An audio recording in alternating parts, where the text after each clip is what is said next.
Y así iniciamos un programa más de We the People y de conducción.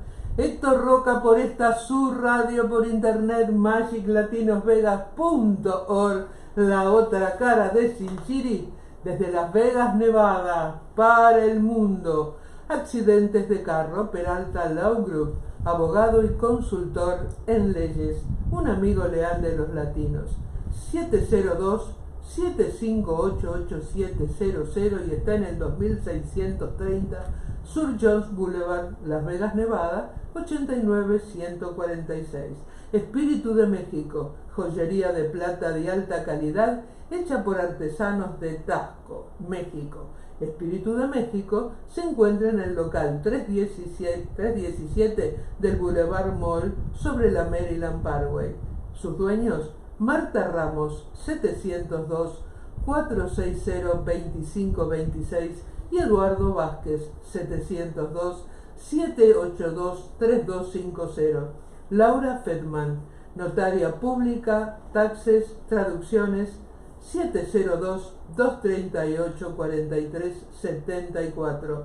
Irving Parra, 702-355-0101. Sin City Computer, 11 años atendiendo a la comunidad latina, arreglando computadoras y laptop. Buenas tardes, Héctor. Buenas tardes. Un tema de hoy que me ha puesto la piel chinita: un futuro sin agua. Así es. Es lo que en el horizonte de la humanidad parece ser un destino anunciado, casi inevitable. Europa se encuentra en medio de una terrible ola de calor y incendios forestales de gran magnitud y con escasez de agua. ¿A qué se debe todo esto? Y no son los únicos lugares en el mundo donde eso sucede. ¿A qué se debe todo esto? Bueno, las causas son varias, pero fundamentalmente debemos pensar tal vez que la principal es el propio ser humano. En la actualidad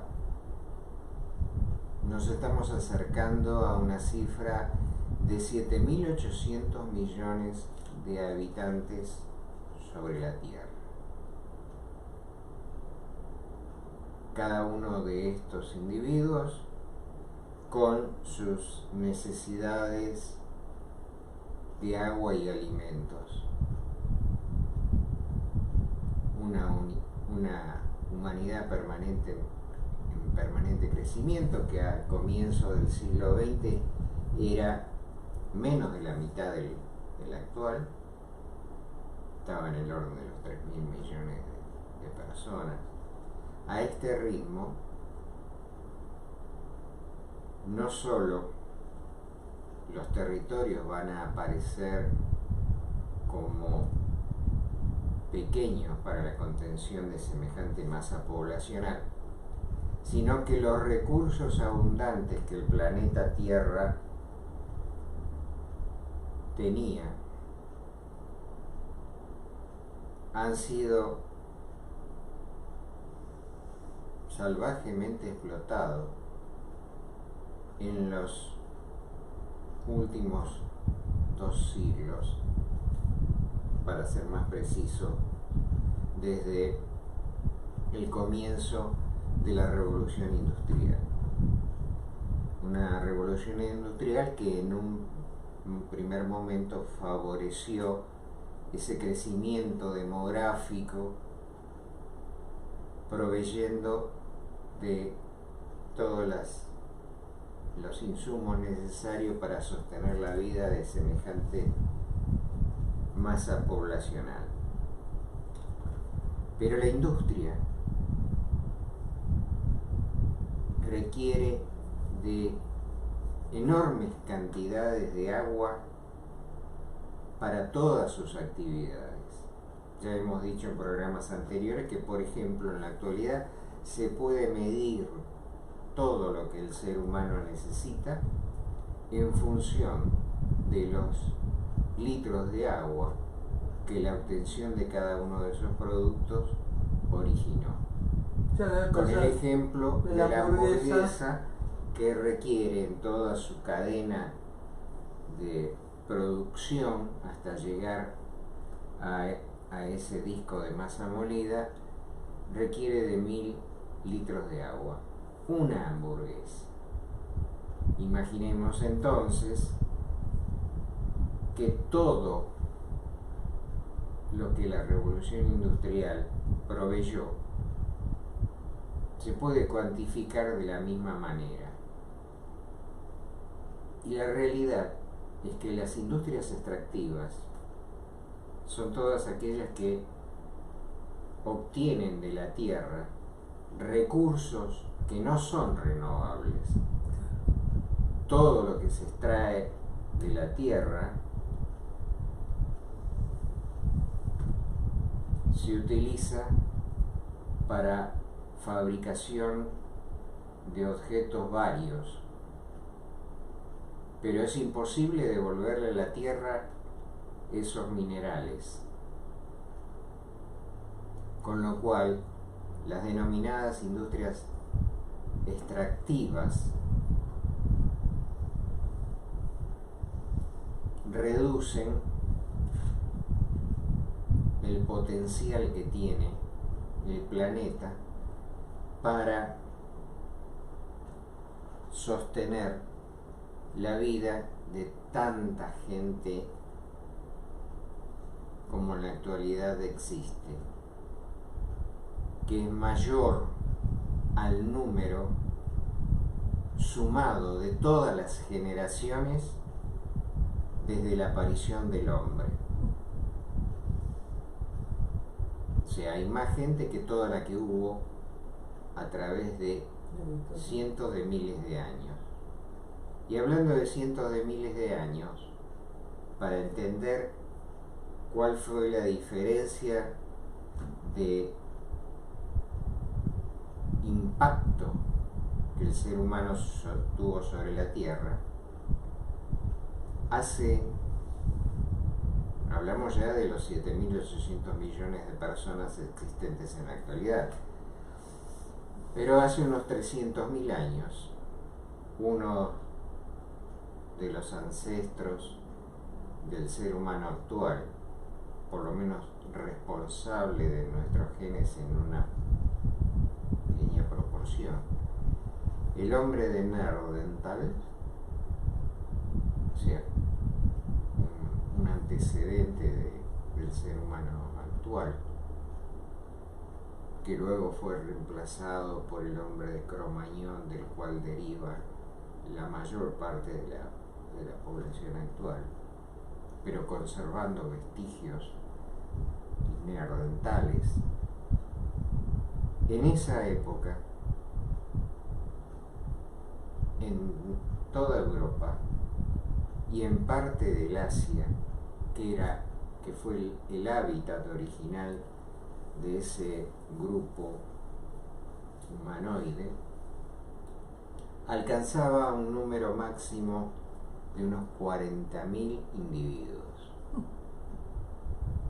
Evidentemente eso muestra de que no podían producir ningún impacto sobre la naturaleza.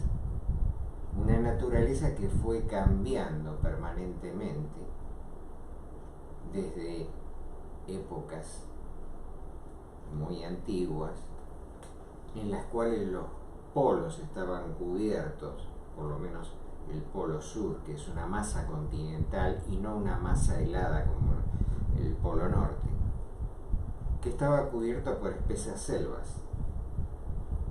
Luego vinieron periodos de glaciación y ese territorio terminó cubierto por espesas masas de hielo continental de más de 1000 metros de espesor, y mucho más incluso en algunos sectores. ¿Qué pasa con los recursos que el ser humano ha consumido a través de estos 2 siglos y medio que nos anteceden? Las industrias extractivas generan un altísimo consumo de agua.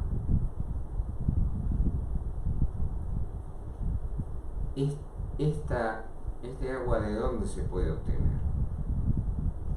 Fundamentalmente las aguas de superficie son aquellas que provienen de ríos y lagos. Por ejemplo, Canadá tiene el 40% de las reservas mundiales de agua en los múltiples lagos y ríos que atraviesan su territorio. Pero el resto del planeta comparte el 60% restante. Por lo tanto, enormes regiones tienen limitados y a veces extremadamente limitados recursos acuíferos. ¿Cómo se reparten estos recursos? Dijimos que a simple vista las aguas de superficie, pero también hay aguas que están en el interior de las capas más cercanas a la superficie, las capas de tierra. Son napas de agua que tienen un importante volumen y que en muchos casos abastecen a ciudades en Europa, por ejemplo, o los famosos pozos para obtener agua, denominados aljibes, palabra que viene del idioma árabe, que nos habla de un pozo de varios metros de profundidad que nos da acceso a esas napas de agua, con lo cual se puede obtener agua potable. ¿Y qué sucede en la actualidad con ese agua subterránea? En Europa existen tuberías colocadas en pozos para medir la situación de las napas de agua subterráneas, y lo que muestran permanentemente es una disminución, en algunos casos ha llegado a una disminución de 13 metros en el nivel de esas capas subterráneas. O sea que no solamente se agota el agua de superficie, sino que también se está agotando, por el uso indiscriminado, se está agotando las napas subterráneas. ¿Y por qué es esto? Es que la sociedad industrial requiere de enormes cantidades de agua para todo lo que tiene que hacer. Por ejemplo, la extracción de gas de capas subterráneas de rocas es un método denominado fracking, que produce la rotura de las rocas de esas capas, permitiendo la extracción de gas. Pero en ese proceso de perforación y trituración se hace fundamentalmente con enormes cantidades de agua. y así en todos los aspectos. La disminución del agua va a producir enormes problemas para la industria, pero también para el ser humano que necesita consumirlo. Para dar un ejemplo de qué daño le puede hacer a la industria, en Francia ha paralizado el funcionamiento de reactores nucleares que necesitan para su enfriamiento de ingentes cantidades de agua. Además, la falta de agua en todos los niveles trae otro tipo de problemas. Los ríos en Europa han sido fundamentales, en Europa y en todo el mundo, han sido fundamentales vías de comunicación para el intercambio comercial, el transporte de mercaderías. La reducción de los volúmenes de agua de esos ríos tan importantes, particularmente, como dijimos, para Europa, a través de las sequías, ha producido que el río más importante de todo el continente europeo, que es el Rin, sea en la actualidad casi intransitable para los buques que tienen que viajar en dicho río con apenas el 25% de la carga, porque el calado de esos buques, con el descenso de las aguas, no podrían circular con una carga total, so pena de quedar encallados. Y reducir a la cuarta parte la capacidad de transporte de esos buques, indudablemente no hace falta explicar qué inconvenientes puede generar. Podrá preguntarse el común de la teleaudiencia a qué se debe realmente todo este proceso de desaparición del agua. Y aparte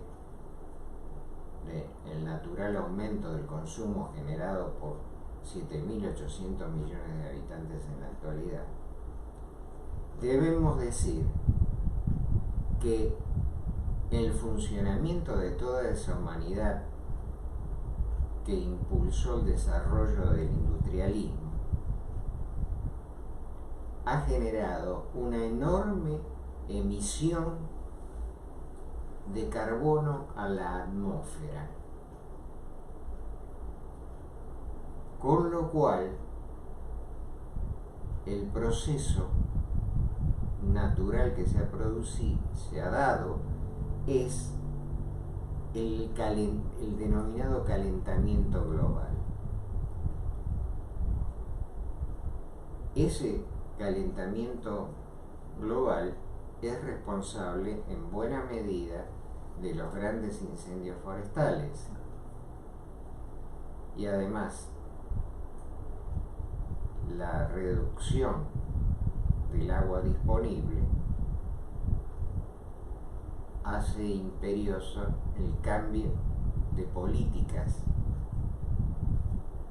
de los gobiernos para hacer frente a esta crisis que se muestra realmente amenazante, no solo en el presente, sino para el futuro. Hablando de medidas, el gobierno de Estados Unidos acaba de impulsar una ley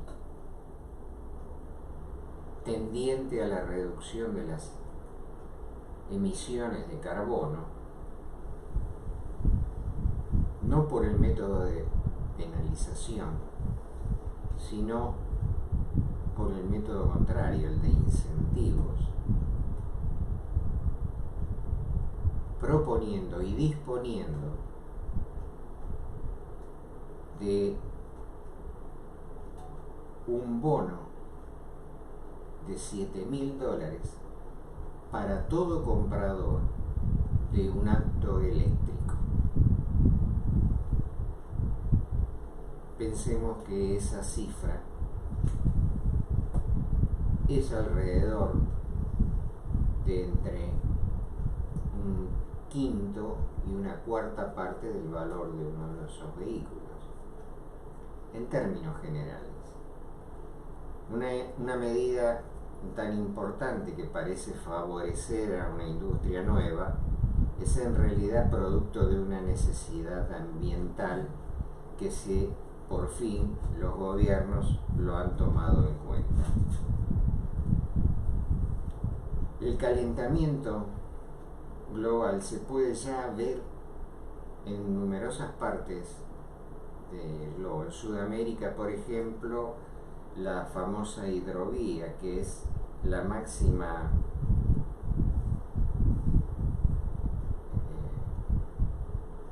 fuente de agua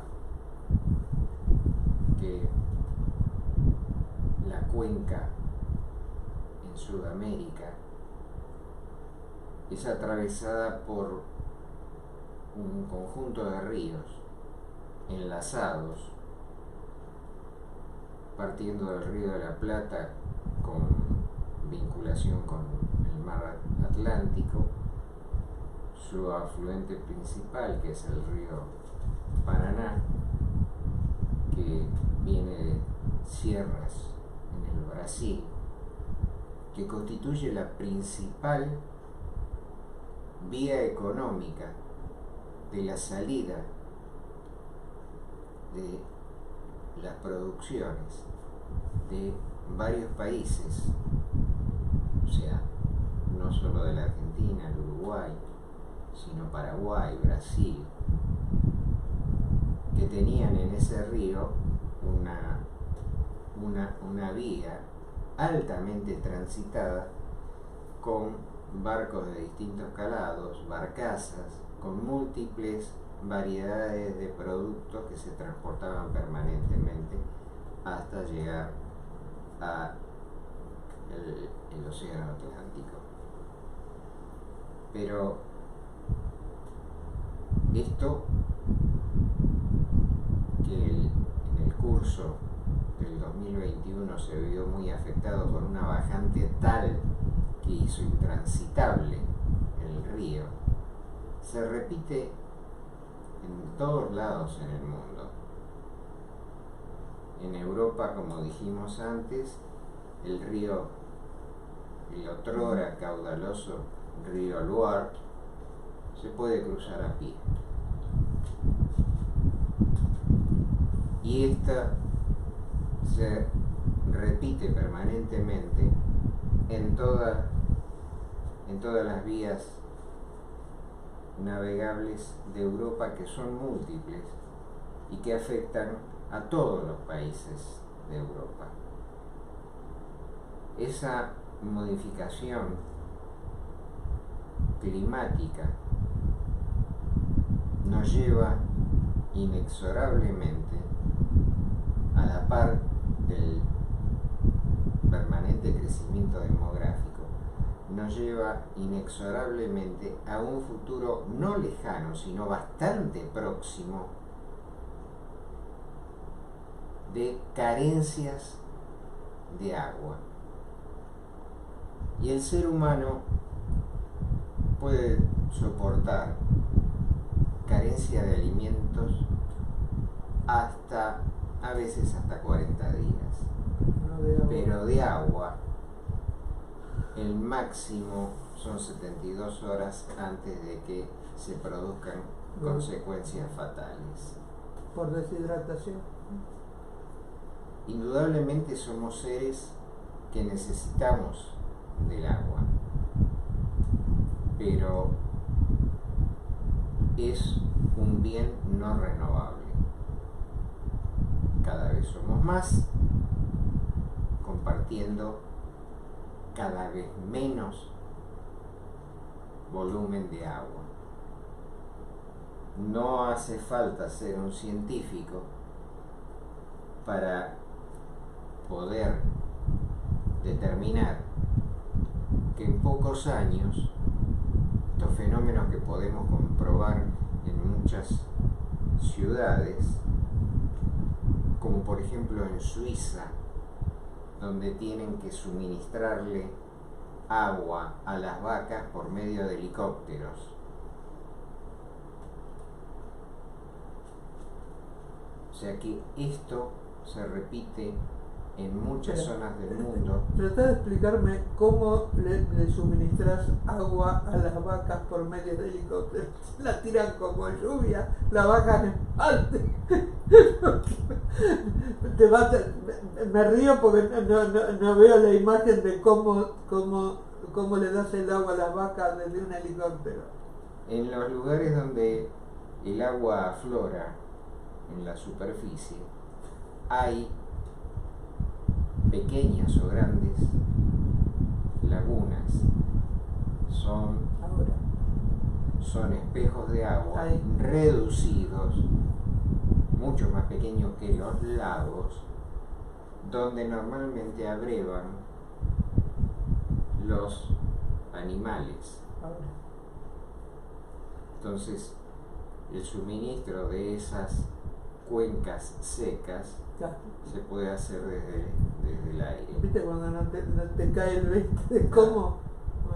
Por ejemplo, esos pequeños reductos de agua en algunos lugares son tan reducidos como los famosos oasis de los desiertos africanos, que son tan vitales para la supervivencia no solo de los seres humanos, sino de los camellos. Exacto. Entonces nos damos cuenta que tenemos a la vista un futuro negro y seco, por lo menos un futuro de sed. O sea que es probable que el mejor legado que podamos hacer para nuestros descendientes sea una toma de conciencia en la actualidad que nos permita prever los problemas futuros. O de lo contrario, lo único que podremos dejarles son bidones de agua enterrados en el piso para que vayan rescatándolo en el futuro. Y sin un conservante el agua se pudre estando quieta. Bueno, no hay que ser tan extremista. Yo creo que tengo un ataque de risa de los nervios de lo que estás hablando, porque si uno realmente toma conciencia de esto, es espantoso y se acerca a pasos agigantados. Exacto. Este fin.